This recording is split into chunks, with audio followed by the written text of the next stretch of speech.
कुष्ठरोगाने पिडलेल्या एका गृहस्थाने भरपूर उपचार केले, पण काहीच फरक पडला नाही. पापकर्माचे फळ समजून नाशिक त्र्यंबकेश्वर तीर्थयात्रा करत तो पंढरपूर येथे आला. येथे पांडुरंगाने स्वप्नात वारंवार दृष्टांत देत अक्कलकोट येथे जाण्यास सांगितले. अक्कलकोट येथे आल्यानंतर संकल्पाने स्वामींची सेवा सुरू केली. 2 वर्षे झाली आणि आता 3रे वर्ष सुरू झाले होते, पण सेवेत सातत्य होते. शेवटी एके दिवशी स्वामी बोलले, अहो भटजी बुवा, तुमच्या घरच्या अंगणात एक जुने चंदनाचे झाड आहे, त्याचे खोड आम्हास आणून द्या. स्वामी आज्ञेप्रमाणे त्याने घरी जाऊन चंदनाचे खोड घेऊन स्वामी चरणांवर अर्पण केले.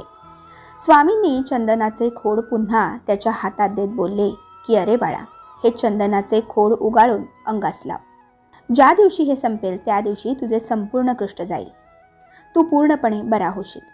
स्वामींची आज्ञा शिरसावंद्य मानून या गृहस्थाने अतिशय अनन्य भावनेने दृढ विश्वासाने स्वामी आज्ञेचे पालन करत चंदन उगाळून शरीराला लावत होता. हळूहळू चंदन संपत होते.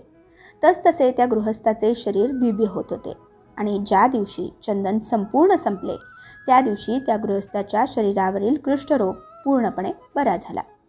त्याचे शरीर ओजस्वी तेजस्वी झाले. स्वामीवाणी ही सत्य असते याची त्याला प्रचिती आली आणि तो आनंदाने नाचू लागला. तर मंडळी, या कथेचा बोध हाच की सेवेत विश्वास, निरंतरता आणि भक्ती हवी, मग अशक्यही शक्य होते.